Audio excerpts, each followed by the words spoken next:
Melinda Davenport here, back again with my co-host and creative powerhouse, Karen X. Chang, and we are nearing the end of the day. I can't believe it. Time flies, of course, when you're having fun. So has MetaConnect sparked any ideas in you, confirmed anything? Basically, we all want to know what cool projects you're working on next. So many ideas, especially with augmented reality. You know, this year I've mostly experimented with AR by creating effects on Instagram.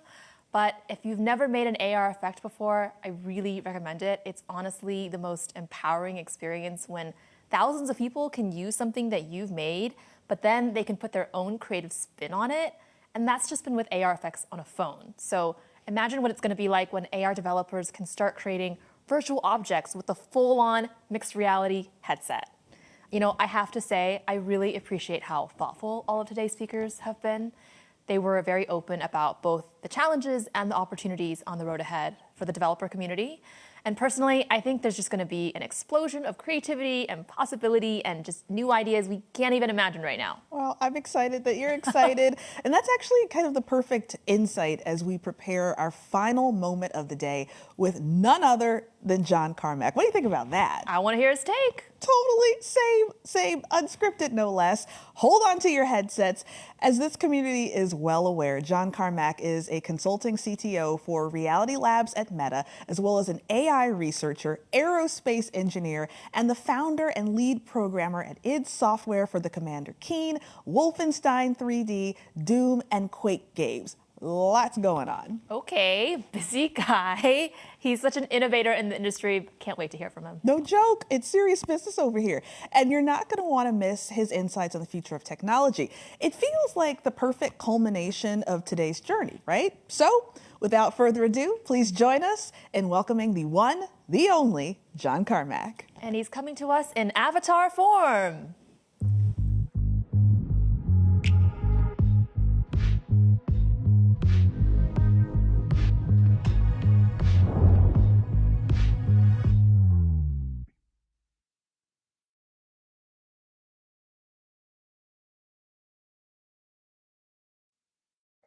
Hey, everyone.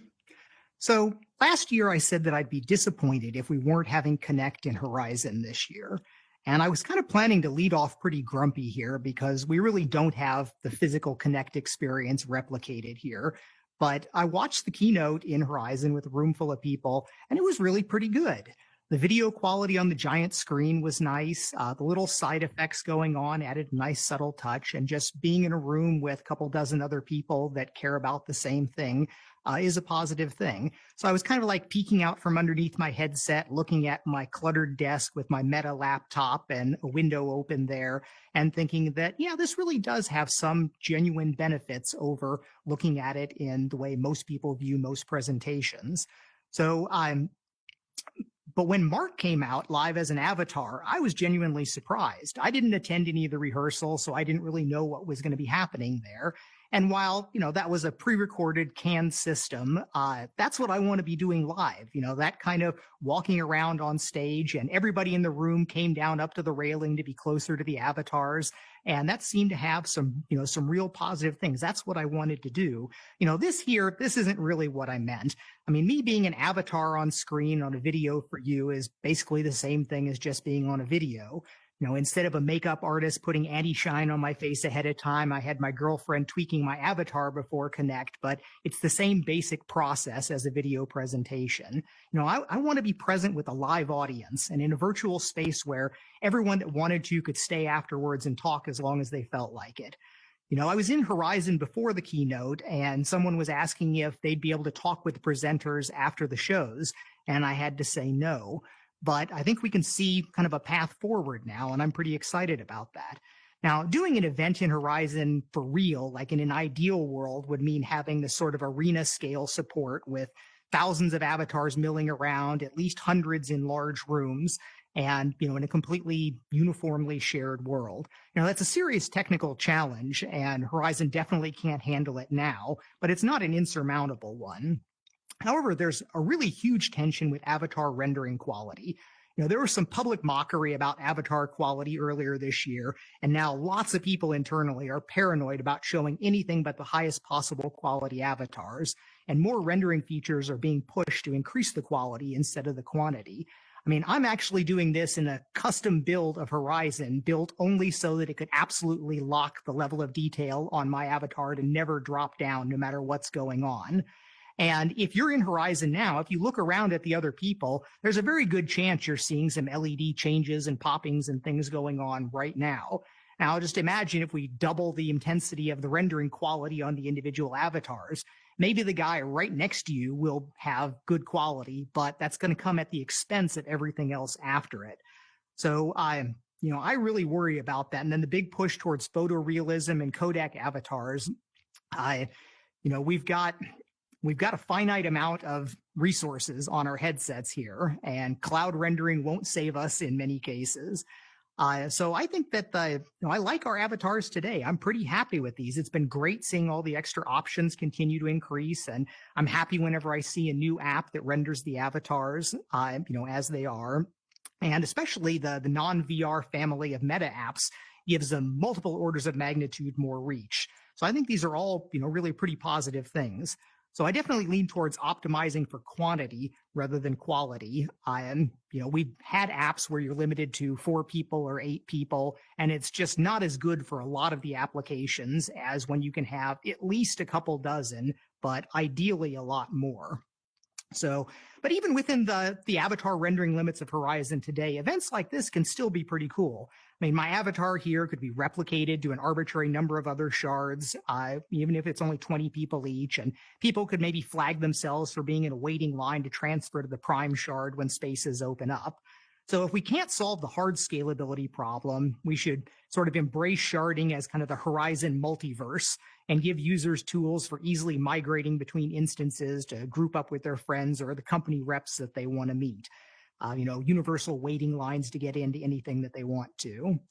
So we already have a lot of good support here for professional camera and production work already. I mean, I'm sitting in this room with production people and a half dozen cameras moving around, and there's a whole crew kind of dealing with all that, just like they would on a real professional event. So I think that this can be a genuinely valuable thing for a lot of conferences, and conventions they're expensive. It's big business. For the costs that go into lots of these things, you could just give attendees a free headset in many cases and still come out ahead. So Horizon Worlds isn't really my realm. I'm just lobbing a few grenades over the wall with my comments here. I personally wind up caring a lot more about the main VR home environment. Internally, we call that VR Shell. It's rebranded as Horizon Home now, but every single Quest user interacts with it. And I did write the original core of it many years ago, so I kind of have some personal fondness for it. But there's a bunch that I'm grumpy about. Performance has degraded a lot over the years. We're rarely locked at the 90 frames per second target that we aim at. It bothers me every single time I use VR. I've even given the suggestion that I give to game developers that if you can't hold 90, you should drop back to 72, because smoother at a lower frame rate's better than kind of being uneven and jittery. But it isn't clear how many glitches, that would cover. Our app startup times are slow, our transitions are glitchy. But I can see light at the end of the tunnel for the pitch that I've been making for years. There's one click to social presence and a general purpose screen sharing model. So we launched co-presence in Home recently, and there's all sorts of glitchy stuff around it. But when you actually get into it and you've got the interaction with the avatars, I think it's great. It's basically what you get in Horizon Worlds here, but in your home, and it at least has the potential for being much, much faster and probably somewhat higher avatar counts, because we are in a completely native environment rather than a Unity environment. But we need to make it a whole lot better. We need to make it much, much faster to get into. The thing that I love is that if you've got your friend on the Explore main page, you point at them, you hover over them, the party dialog pops up. You can just click on that, invites them to the party. It really is that one click to social presence that I've wanted for years and years. Now, it winds up taking a minute for them to get into your space and environment. And we could get that down to hopefully a small number of seconds, where you click on that and the response is as fast as somebody responding to a text message or something. That's the North Star that I want to see there, is that jumping into VR synchronous social environments is as fast as the things that you do on your phone, the finely tuned mobile apps that really matter. Some of the other little things that are going into that is we are going to be moving home so that you're embodied by default, where right now you're just the disembodied controllers floating there. And the first time you wind up joining a social environment there, for some people, that's the first time they've ever seen their avatar. Some people just kind of skip past that. And we'll get to the point where we do draw your body and arms like we do in Horizon Worlds in the home space, which will push people to get their avatar set up early and quickly. We're also going to put a really nice mirror into the world so that you can go ahead and set yourself up again, show you the avatar, make sure you're comfortable with it very early on. And a little in the weeds technical bit, almost all the mirrors that you see in VR games are done by rendering a separate view, and they're usually blurrier, aliased, generally not particularly high quality. While in home, we're doing a neat little trick, which is actually what I was doing all the way back in the Doom 3 game, where you sort of flip the world around, render through that cutout, and you can get as high a quality in the mirror as you get looking at things directly, which is kind of a nice little touch. Something else in the home environment, you can move around now. A lot of people haven't even gotten this really because it's a little bit unintuitive. You have to put away the menu system, then you can do a teleport move around.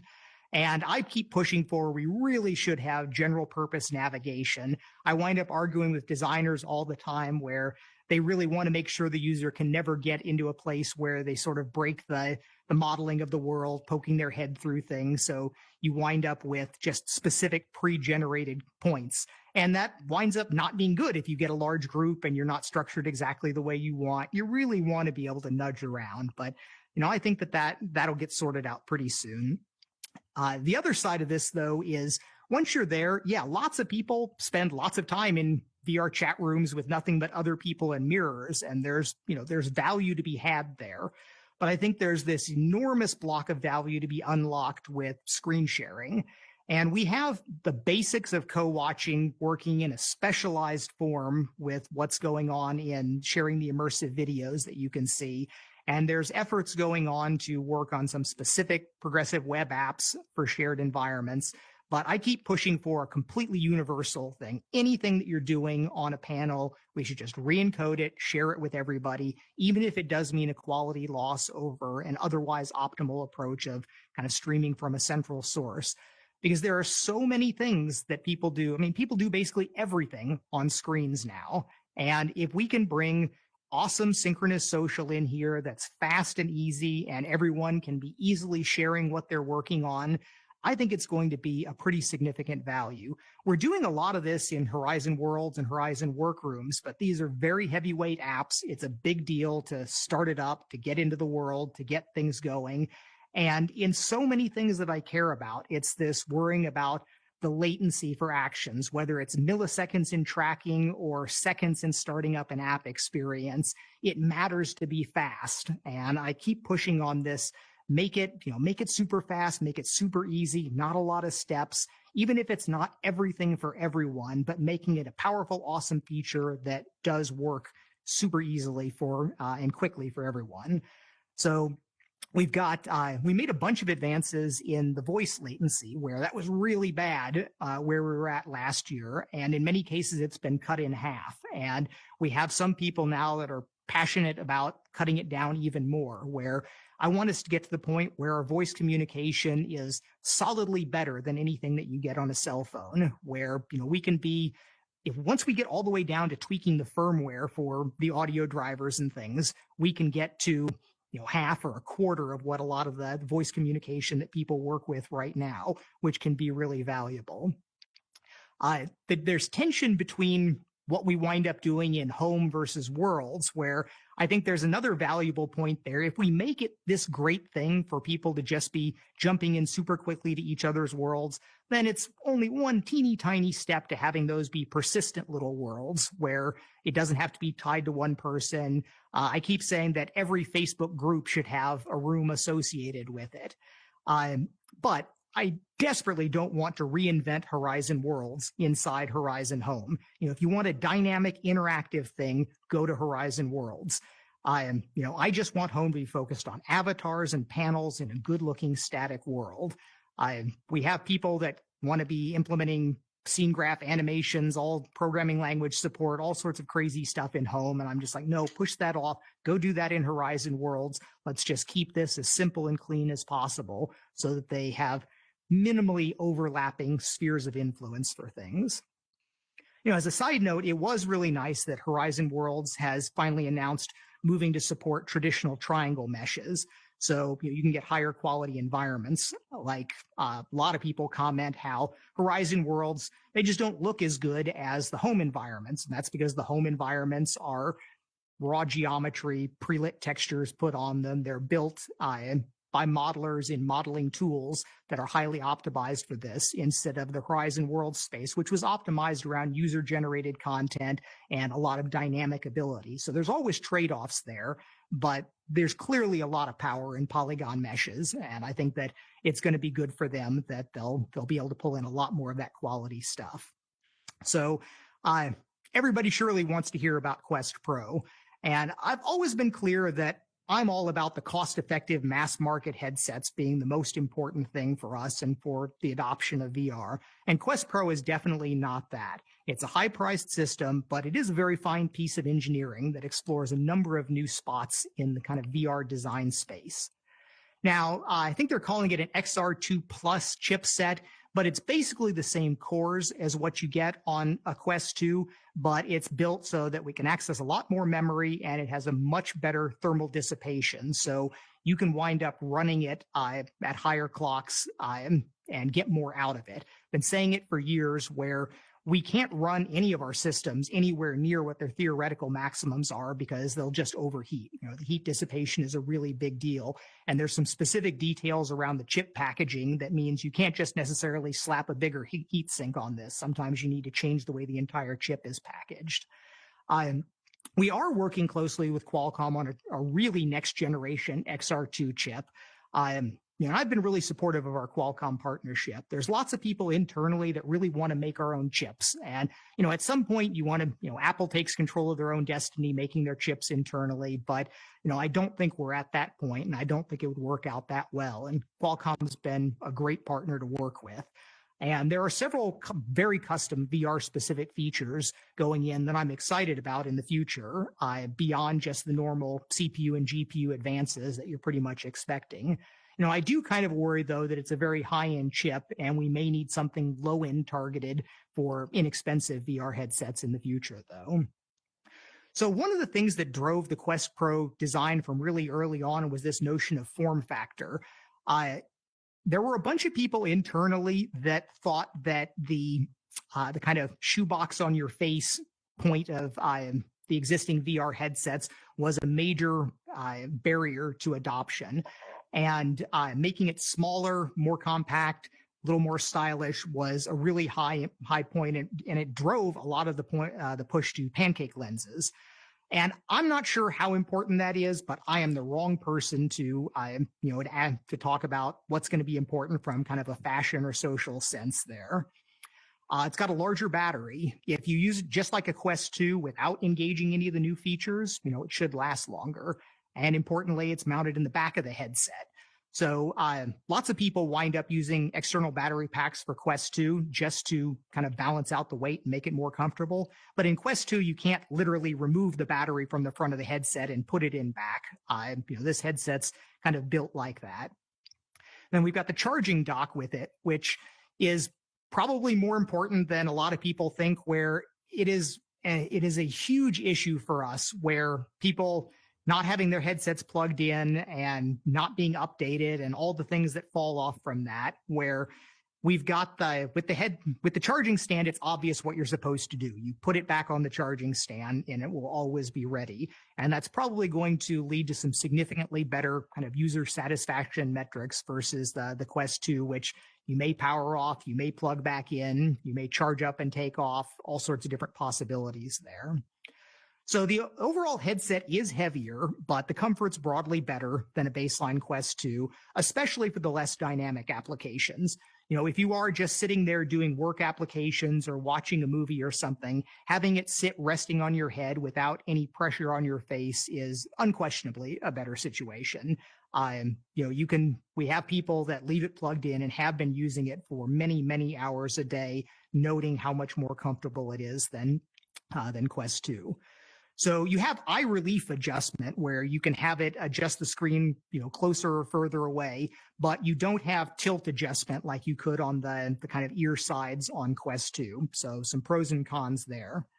You've got smooth IPD adjustment. So people that weren't close to one of the Quest 2's 3 notchy adjustments are liable to get a better experience.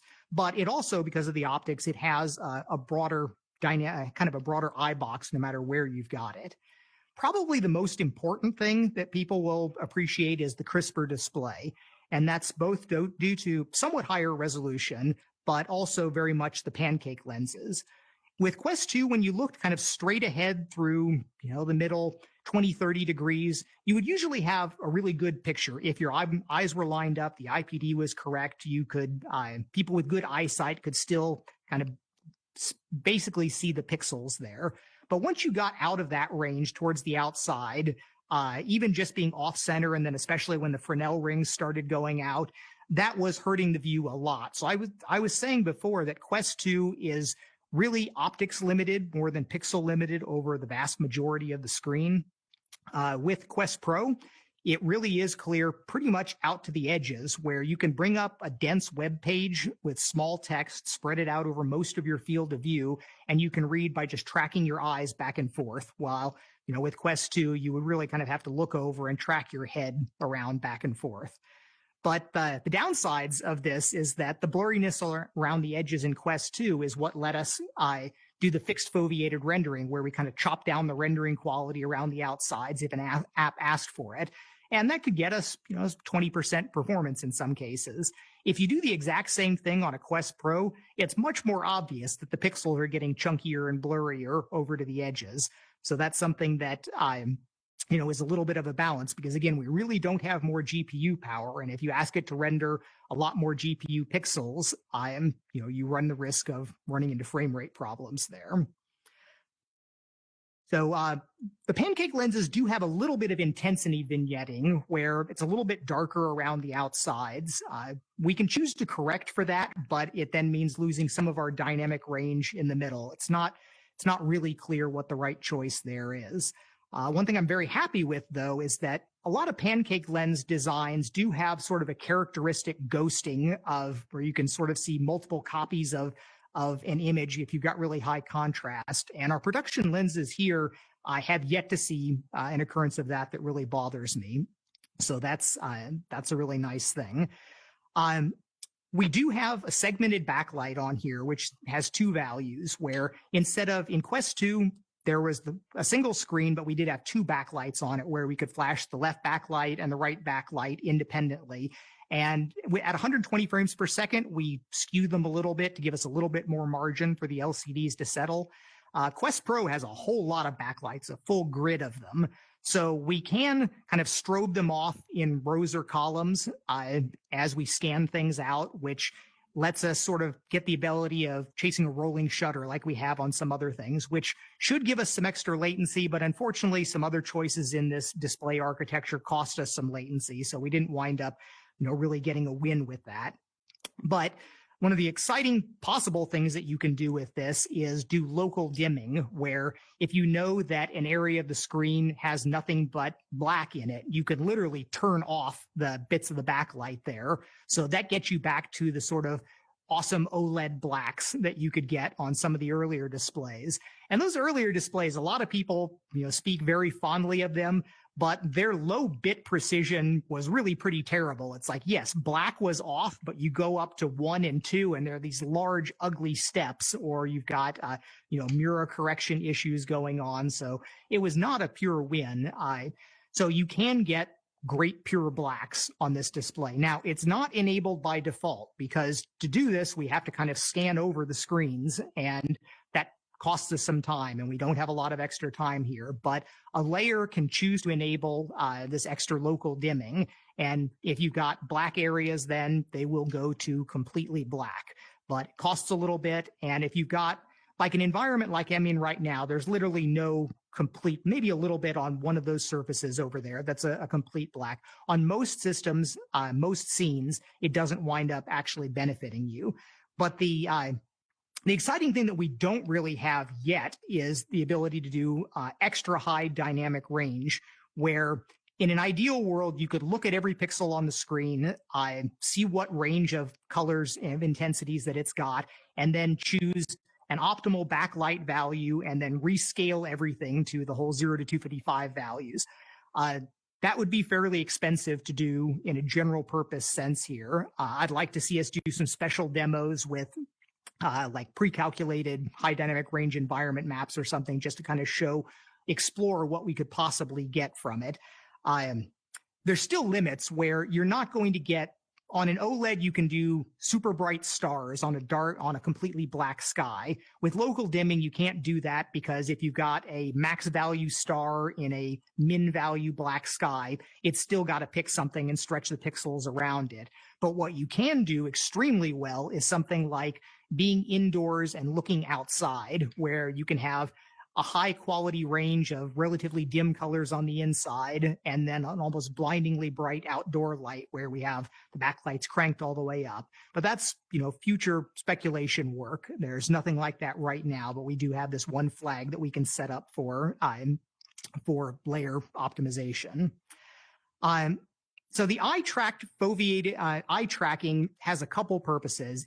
Everybody loves the idea of foveated rendering. We kind of set ourselves up for this, where several years back, Michael Abrash would show these pictures of kind of ray traced images and show that you could take out 99% of all of the pixels. And then if you reconstruct it right, knowing exactly where the fovea is looking, your brain won't really be able to tell the difference.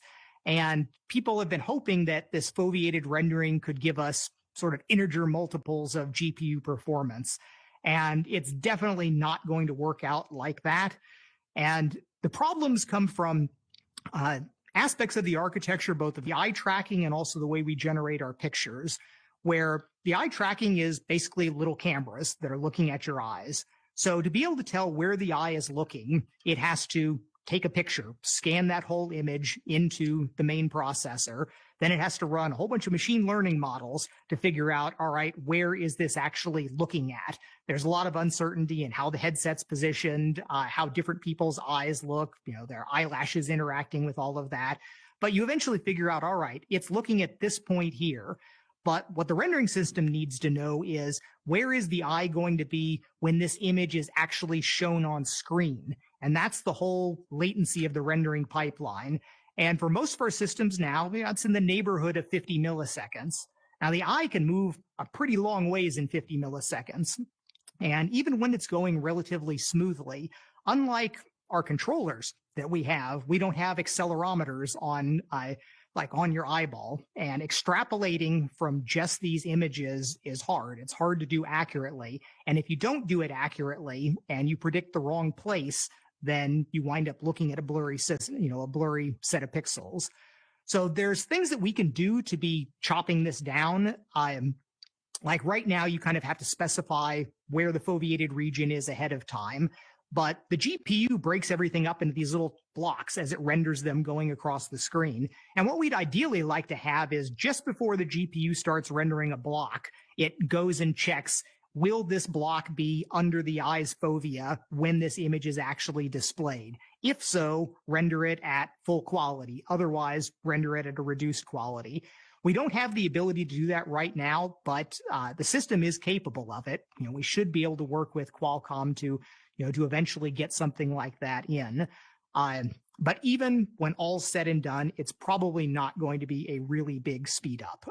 In theory, it should be somewhat bigger than what we get with the fixed foveated rendering, but it's only going to be a huge win if you've got very shader heavy systems that are able to save a whole lot from the pixels. So, don't get too excited about that. As far as eye tracking from a social standpoint, a lot of people kind of take the eye and face tracking combination of this ability to have this extra level of social interaction, all the subtle cues. Again, I'm not the right person to be passing judgment on something for social interaction, but it's lots of engineers are working hard for day zero patch to try to get this as good as possible. But it has, I'm not using this right now. I am in a Quest Pro headset, but I don't have any of the special features there enabled. Right now, there's at least a decent chance I would wind up doing something very embarrassing looking, which would certainly get captured and pointed out on camera. But just like with hands, we shipped Quest with no hand tracking whatsoever, but we've had multiple generations of improvement with the same raw data comes in and the models get better and better and the user interactions of these get better and better. So I do expect the social stuff will get improved to the point where it really is pretty good. We've got, again, one of the big advances of the new chip is that we have lots more memory. And that primarily allows us to do multitasking, and it makes app development easier. Most console developers you start your development on a system that has a bunch more memory, and eventually you kind of grind it down so it fits inside the consumer space. So it's probably going to be pretty helpful for people targeting Quest 2 in the mass market to use the Quest Pro just so they can get their early ideas up and then worry about kind of crunching it down later, saving some of that work. You can get yourself into a bad fix, though, as with any of these cases. If you develop on a system that's not your target one, you can sometimes make tragically bad decisions if you aren't constantly aware of how it's going to be on your low-end system. And the low-end system is still going to be where all your real customers are. So this ability, like with this extra memory, this is not enabled on Quest 2, but in Quest Pro, you'll be able to actually pull up browser inside any other experience. You can be in any game. You can be in Resident Evil, like one of the really heavyweight games, and still pop up our system UX and then bring up the browser, look up your cheats or whatever walkthroughs you want to have there, and then go back and forth quickly to the main experience. Now, I think that's going to be still possible on Quest 2 as well. Lots of apps don't max out the memory. You might not be able to do it in Resident Evil, but you could do it in Beat Saber. And I still keep pushing for this notion that we need to, at the system level, virtualize enough of our resources so that we are able to do that for all the things that people want. The color and high-res pass-through is, I'm not the big MR advocate. I've yet to see the real big win from these applications. I'm not sure it's super mass market, but it feels really natural when you just put the Quest Pro on and looking through it, you're seeing a high-res color view instead of the super grainy, low-res black and white view that we get in Quest 2. And the presentation, it's still a sparse reconstruction. So flat planar surfaces wind up looking really good, but if you wiggle your fingers around in front of it, or you've got lots of edges, you can see artifacts around it. But in a lot of cases, it just does feel really pretty natural. That couples with the fact that the Quest has this open kind of side periphery and bottom, which I thought I was going to really, really hate. I'm all about the immersion in these experiences. For years, I've complained just about like our nose light leaks in the headset and the idea of like opening everything up for gaming. I get it for like other use cases, but I thought it would be really bad. And I'm kind of surprised that I don't mind it as much as I thought I would. The little magnetic clip-in blockers block off the side, but you can still see all the area underneath it. And for a lot of productivity stuff, that makes great sense. There was several years ago, I took an Oculus Go and jigsawed out a big chunk of the bottom there so that I could look down and look at my keyboard when I was doing some remote desktop work. And like right now, I'm in a Quest Pro and I'm looking down. I can look down at my notes that I wrote for what I'm going to be talking about here. And this generally works out well. So this is complementary to a lot of things like tracked keyboards, where we can bring into VR this tracked version of something, but you can sort of get free field of view when you actually care about the real world. And so that works out, pretty well. And when you're looking through the pass-through like that, it really does make me feel good about the quality of the projection and reconstruction, and just the fact that you can take your controllers, and slide it in and out between the real world underneath it and the virtual world above it, and they line up really well. And when you're in pass-through, the fact that you can look at edges and move around, and it's almost like you've just got kind of a blurry filter wearing on glasses as you look through it. And there's so much detail work that goes into that. And we've had regressions with that over the years, but the team's done a really good job with that. The more flexible controller tracking. So each controller really is a full-fledged computer system. It's got multiple cameras on it. It's doing its own tracking. And it's kind of amazing that that much goes into it. It's not clear that it's necessarily worth it, but you can like put your hands like behind, you can hold it here for a long time, where with normal Quest tracking, my arms would start freaking out after a few seconds because it can't see any of the LEDs. But now, I can have my hands under the desk here, behind my back, and it's expected to just work. So that's generally nice. There's some downsides, like, I can't wrap my head around and play claw grip for Beat Saber the way I'm used to, because then you'd actually block over the controllers, but they feel good. Now, most well-designed games don't ask you to do a lot of the stuff that doesn't work well, so it doesn't necessarily improve too many features, and wise developers won't start doing that just because Quest Pro has these controllers, because Quest 2 still won't. But another thing that I do hope is the fact that we basically are doing 3-player shared space with the controllers and the headset now. So I'm hoping that this nudges ahead the demo work that we did years ago of allowing multiple headsets to cohabit in the exact same space, which everybody thought was amazing, but it was hard to just figure out how to productize and what the kind of near-term user value would be for things like that. So now, as a counterpoint to all of this Quest Pro design space, I do personally still try to drum up interest internally for this vision of a super cheap, super lightweight headset. I've got this rallying cry of $250 and 250 grams as a target, but we're not building that headset today, but I keep trying. I think that maybe cutting out a whole bunch of stuff winds up opening up some of the comforts of being super light, as well as opening it up to more people at the kind of low-end price points. Now, of course, price points leads to the point about the Quest 2 price increase, which is obviously super unpopular. And there's no question that it's weird to have a headset or have a consumer device go up in price later. But the dynamics of subsidizing hardware, which is super common on all the consoles, and it's just kind of the way a lot of these closed ecosystems tend to work.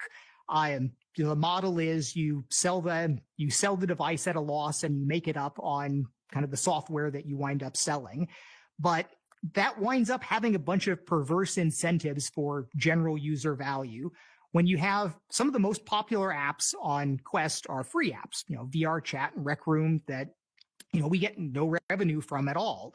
And while they are sitting there at the top of at the top of our ranking list in many cases, there's not a lot of internal push for that, because the idea that we don't get anything from that, and if we're losing money on every headset, then there's at least this incentive, like you really are free apps good for the ecosystem. So raising the price to a point where we're not like wincing every time we sell a headset, that has that really, really positive upside that people can choose to refocus on. We don't care how you use the headset as long as you're getting good value from it.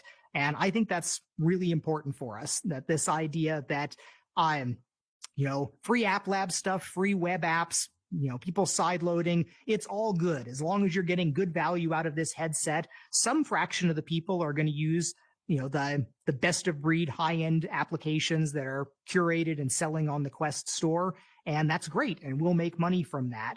But all this other stuff, I'm happy for it to exist. And I'm happy for there not to be even any just subtle back of the mind, unconscious bias against it. I want us to be celebrating our free applications as much as we possibly can. So I'm going to go over some of the wins that we have gotten in the broader VR ecosystem and check in on some of the things that I talked about last year. So the Meta accounts getting divorced from Facebook was, it's kind of a big deal, and you would not believe how much work that took internally. It was really a shocking amount of labor and planning work that had to go into separating all of these things out. Now, it affects much more than just VR. It's all across the whole family of apps, but it was a really, really big deal. And this did remove one of those objections where there was a fair amount of noise online where you had a bunch of never Facebookers that would not get a Facebook account, would not get Quest 2. Now, Quest 2 sold more VR, headsets than all of our other headsets put together. It clearly did not hurt the product that much. And I note that we're not really seeing any huge influx of new people that do not have Facebook accounts right now. But I get the fact that having these different worlds tied together is not a good thing. If you have a problem with your Facebook account, it should not affect your VR account. And I have a little bit more of a personal taste of this. Last month, I actually temporarily got suspended from Twitter because I had posted a VR capture, a mixed reality capture of me playing Beat Saber on a Panic at the Disco song. And some new content trolling thing went over that. It's like, oh, copyright strike. You didn't have rights for that. And I'm like, oh, that would have really sucked if this was my VR account and I couldn't get into VR. It was easy to get back in. It was okay, but I get it. There's a real issue there that we do have to be kind of aware of. And unfortunately, the benefits that I hope to see from our Facebook integration, we really didn't get that. I mean, we integrate your friends graph, and that's a good thing. But there was a little point where I still think back to, we had a version of Venues where we had kind of a deeper Facebook integration where we would look at what you've what posts and things that you've liked, and it would tell you if the person sitting next to you was, had also liked similar things. And I thought that was really cool as kind of an icebreaker way, but it eventually didn't pass kind of our privacy reviews of things, and people don't believe it. They just don't credit it, but there is an enormous amount of oversight and work and review that goes into trying to actually do positive things with all of this data that Meta has. And, I often think it winds up getting in the way of making the features that people are going to feel, are going to have a great time with. But it's important for this company level, real doctrine about being very, very careful with all of the user data. So the headset tracking robustness, as you move around, has improved a lot. Internally, we had two completely different tracks of tracking. We had our sort of production tracking, and then we had research tracking. And there was a massive effort to kind of take the best of both of them and merge them all together. And we have real telemetry on this, that a lot of these things like Guardian not found and tracking loss situations have been measurably halved over the last year. Now, individual people still have problems. I mean, I've still got one headset in one room that seems to lose my Guardian every single time, and that's frustrating, but we are making some real progress in aggregate. Now, one thing to be aware of, that our original specification for what light is necessary for operating Quest tracking in, there was some terrifying stat like 30% of the people that are using Quest are using it in light levels that are below what we originally specified. Now, we still work in worse conditions, but that was not what everything was optimized around. So we've got reasons to be kind of retuning what we're doing. But yeah, if you've got an opportunity, flip more lights on when you're doing VR. You can expect the tracking to improve. The controller extrapolation improved, where this was something that the developer of 11 Table Tennis, the ping pong game, was pushing me hard on this a couple years ago about how like Vive's extrapolation, the people that were playing on playing ping pong at very high levels, that they could tell the difference of this tens of milliseconds extrapolation going on, that our algorithm wasn't as good as what was going on in Vive. So we had some really good people go in, pour over tons of data, big data analysis of things here, and we now have quite a bit better extrapolation. Now, another interesting thing that came up with that, especially working with some of the newer controllers, so much of this comes from reading the IMUs that are inside the headset and the controllers. And it turns out that haptics buzzing in the controller and very loud audio in the headset winds up being very disturbing to some of our IMUs, and we're having to take special steps to filter or use different components to kind of make this work out better for us. AirLink has continued to get improved. Lots of improvements going on in there. We did announce a dedicated accessory so that you can kind of plug in a special dongle and get sort of optimized for AirLink behavior there. Now, it's important to note that there's not much that it does for you over a perfect setup, where if you're using AirLink, you really do want to have your PC hardwired over Ethernet to your router. If you don't have that, then doing AirLink means a packet goes from your headset to the router to your PC, from your PC to the router to your headset, and that cuts in half and does more damage than that to kind of what you can accomplish over there. Many people still have a great time with that, but if you wonder about your quality, having a direct connection works. And this dedicated dongle has a couple other details that are better than what you could normally get out of a commercial router, but the best commercial routers are pretty darn close to this. If you've got a high-end gaming router, it's probably just as good. But if you can just grab this and plug it in, it can fix a lot of bad problems for you.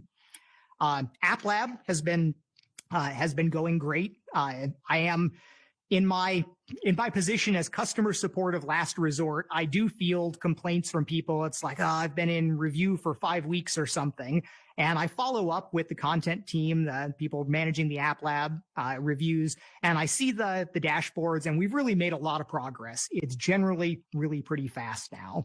We also added in-app purchase for App Lab, which is, I don't know why that wasn't there at the beginning, but it's now got parity. So you can go and you can do lots of good business in App Lab. 120 frames per second support has good uptake. It was made an official non-experimental feature.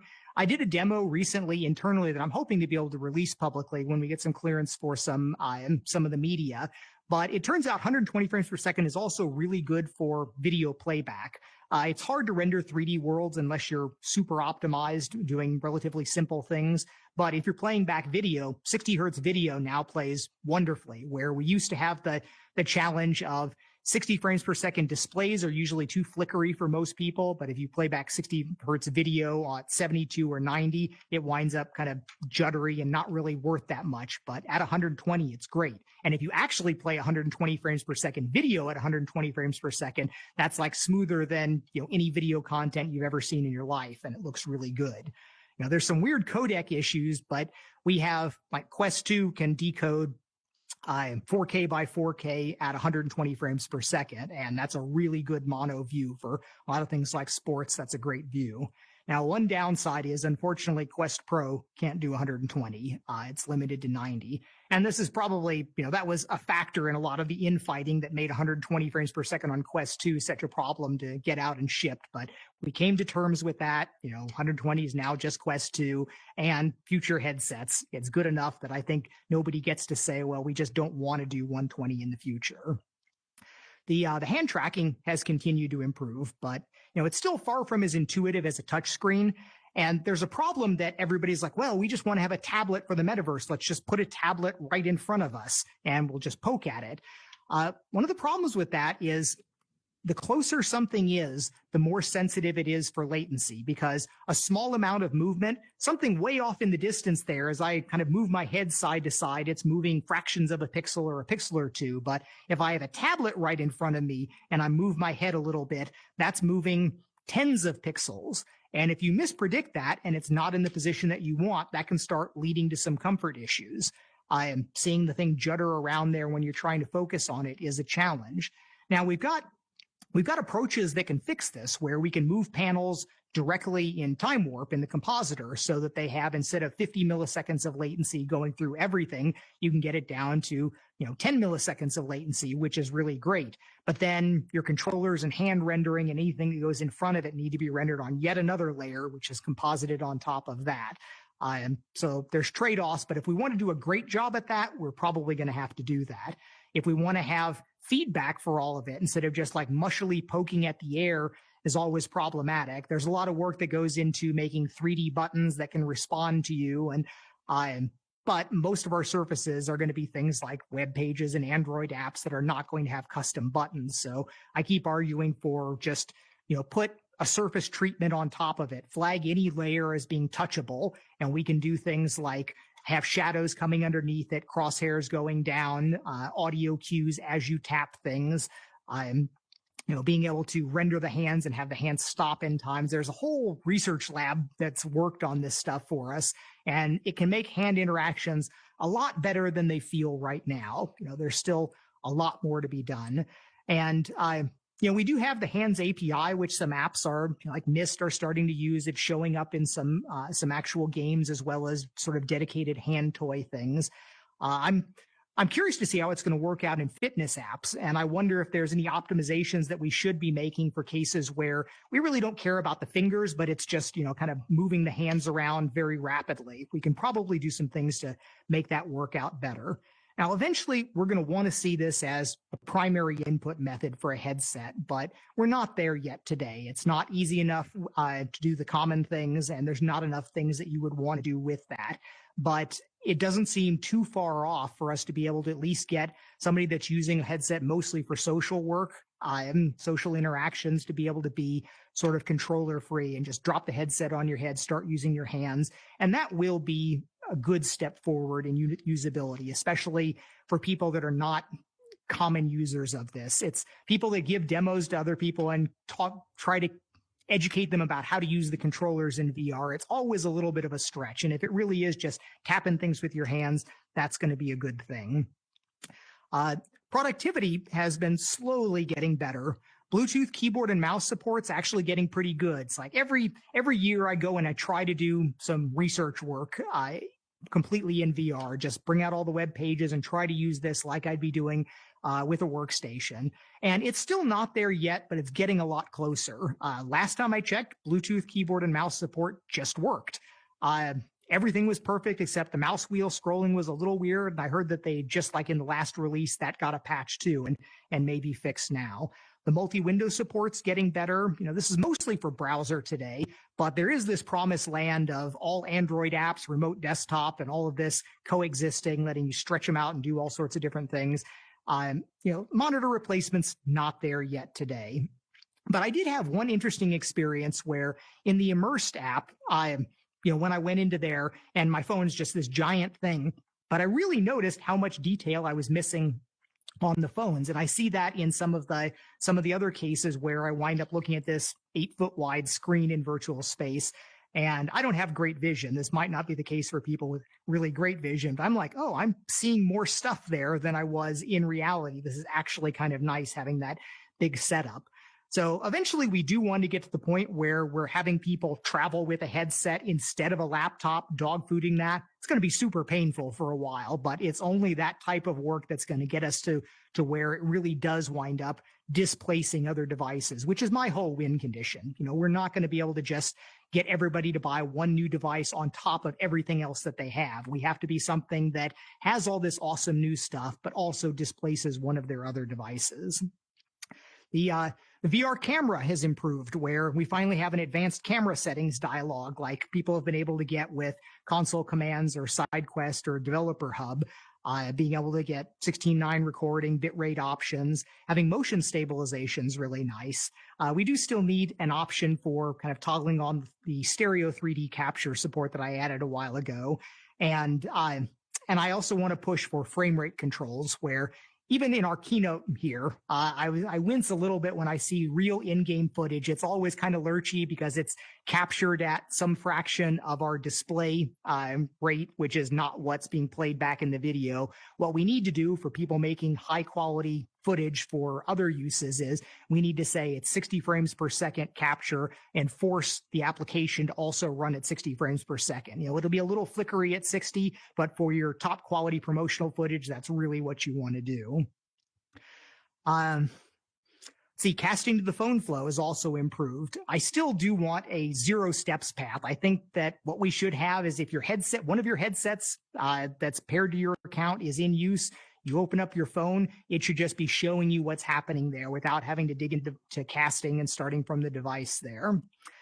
The mixed reality capture exists for us now, but it needs to get a lot better. We actually had an internal Beat Saber tournament event at Meta, and the kind of special finale was going to be me versus Mark Zuckerberg, and we were going to do mixed reality captures of each of us before they put it all together. And it did not work out. We both got super frustrated. And in the end, we just had, external footage, and some poor video production team had to carefully stitch all of us out for our internal event. And by the way, Mark is really pretty good. I've spent a lot more time, I think, on Beat Saber, but he's very competitive and he put a hard run at that. We've got more cool home improvements, not as many as I would like to see if we just opened it up to everybody, but the environments are super high quality. I was just looking at the Lord of the Rings environment that I've got set on this device, and I'm always happy seeing those things there.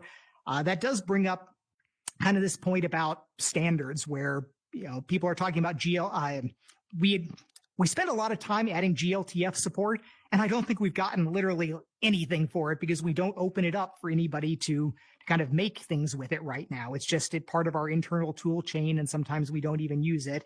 If we're going to go to the trouble of using something like this, we need to just let everybody use it. Let everybody pull the things in. Even if lots of people make lots of terrible things, there's just some kind of general rule about user-generated content where a lot of it will be terrible. Don't sweat it. There's going to be some amazing, surprising things that happen that you're going to be really happy exist on your platform. I am, again, running out of time with lots more stuff. Let me at least spend a little bit of time being grumpy on the negative sides here. So the basic usability of Quest really does need to get better. A combination of battery draining if you leave it on and update hell if you turn it off winds up causing a lot of potential VR sessions to get kind of just aborted in frustration. Just a couple hours ago, there was an internal post bemoaning the fact that it took 20 minutes and multiple boots for somebody to get an old headset ready for viewing Connect today. And, it pains me to hear people say that they don't even get their headset out to show off to company because they know it's going to be a mess of charging and updating before they can make it do something cool. I mean, VR should be a delight to demo for your friends. We have a physical meta store now that gives demos, and I pushed for making the kind of quality of life for demoing changes in the mainline code, but they do use a custom launcher. But my thinking is that if it's too awkward to give a killer demo with the mainline code, we should change the mainline code. A lot of the usability issues are death of a thousand cuts things, and they can be hard to fight, but it feels like we may be getting a critical mass of people internally really fed up with it. I mean, I make these weekly posts that are a lot internally about me bemoaning all the things that I think could be better. And I felt, recently it does feel like I'm getting a little bit more traction and there's more people that are kind of sharing my view here. And I'm hopeful that this can lead to some more focus on things like that. Like one of the features that's already kind of in process that I think is going to be super valuable is this idea of an update and power off. Instead of just power off your headset, it'll say, all right, I'm going to power off, but first I'm going to update everything. So you'll never be more than one kind of headset power cycle away from the latest thing. And in fact, I'd like to push almost all of our background processing, all of our telemetry and checking with the servers and anything that happens there that right now happens at random times throughout your play session should happen at this just when you're turning it off or after you've taken it off your head and it goes to sleep. But we have so many random teams building random servers and they all want to wake up at whatever random point they get a time slice. And we need to take more systems level control over this and kind of get a handle on it all. And you can kind of follow along with my pain and suffering on this because Quest is a pretty open system. Anyone can go take a Perfetto trace and, open up ADB Logcat and just look at everything streaming through here. It's a horror show where we have hundreds and hundreds of things that kind of list out as errors in various services just in the time that you wind up booting up the system. And if you, in the old days, I could have ADB Logcat going and I would just get one report a second, VR API frame rate stuff going on. Now, sometimes there's hundreds of reports just spewing off the screen. And if you're not cutting it through some filter or grep, you'll never even get to see anything that you're looking for. I mean, this is a real issue here. The early headsets, I used to complain when I was working on Samsung phones about all this background processes. And when we had Oculus Go, it was beautifully clean and simple. It's like you could name every process that was going on. You could look at the traces. Everything made sense, what it was doing and what it was there for. Now it's huge. Lots of things are doing stuff when they shouldn't be or doing things that you didn't ask for. And a lot of this can get cleaned up, but there is this urge to just like flip the table and burn it all down. And someone asked me recently what I thought about the idea of a completely new OS built from the ground up for immersive computing. And I can probably comment on that now, where we did have a large internal effort doing just that. And I was not supportive. In fact, one of my internal posts got reported and removed for being not sensitive enough. I so get the desire to want to do that. I mean, this idea of I'm painfully aware of all the things that are wasteful and not good uses of resources. And there's so much that we could do. If you imagine from a clean sheet of paper, first principles view, like how would you write a system that does a great job at all this? Oh, I know what I would want to do with all that, and it would be glorious. But as soon as you wind up opening it up to other teams, other developers, especially third-party developers, you've just given up all of the kind of benefits of having super ultra tight optimized work, where we could make some simple applications that are 10 times more efficient than what they would get implemented as a progressive web app or something. But most of our apps are doing things like they're running worlds in Unity, or it's running a web page in Chrome. And these are doing real work. And the systems that we have fundamentally, like at the operating system level, it just doesn't matter that much. I like to say 35 million lines of code in Chrome, they laugh at your microkernel optimizations. It's just not going to make that much of a difference. So, you may still want to have your own operating system for strategic reasons. In any, all of these huge tech titan companies, there's the who's in alliance with who at this time is, are they going to get mad at you and try to do backroom things about whatever? And there's fears about that, where if you own everything, if you write everything yourself, you've got total control. But it's just not the wise move if you care about broad third-party developers. Even if you make something better, there's so much value in having Stack Overflow and having all of these other examples of everything that everybody's done. I mean, the Android build environment for native code is horrible. I mean, it's just, I get angry and want to throw things when I have to work at it, but I can find answers on Stack Overflow and Google Docs and all the things that other people have done before me. And I wish I could write something that's super clean and easy and has nothing that I don't need, but I know it's really not the right thing to do there. But now we do have some of these hardcore OS developers working on our Android system. I mean, some of them bailed, and I get it. It's like you signed up to build a new pyramid, and when you don't get to build a pyramid anymore, you want to go try and find something else. But some of these people are now working on systems that I do think can make super strong improvements to our system. Like I keep talking about virtualizing memory and static mapping resources, where we have this ability to make jumping into worlds an order of magnitude faster than it is right now. Like if you follow a link into a world in Horizon, the process that everything has to go through, is torturous. And I absolutely stand by that it could be literally an order of magnitude faster. And I think that there's the possibility of working with Unity and Unreal at the engine level to build things in so every developer doesn't have to learn new things. We just work out some things in the asset provisioning process that can take advantage of some of this new technologies that can work out. So I think that's a practical path to getting some of these cool OS level functionalities in that can really matter, versus boiling the ocean, building a new operating system from scratch, writing new application models, programming languages, all the possible things going on there. So I think we're actually over time. Can I go over time? I've got plenty more I can talk about. Can you give me a cue, Nate? Well, I guess I'm seeing a no head shake there.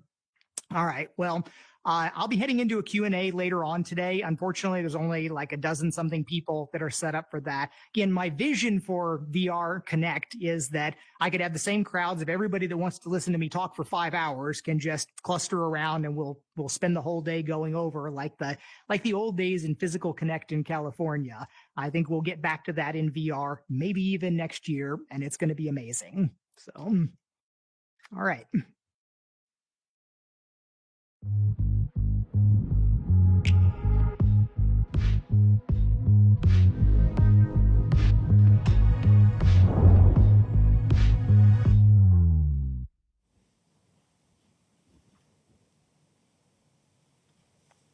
Wow, what a day and so much to look forward to. Huge thanks to John Carmack for sharing his time and that illuminating perspective about what's still to come.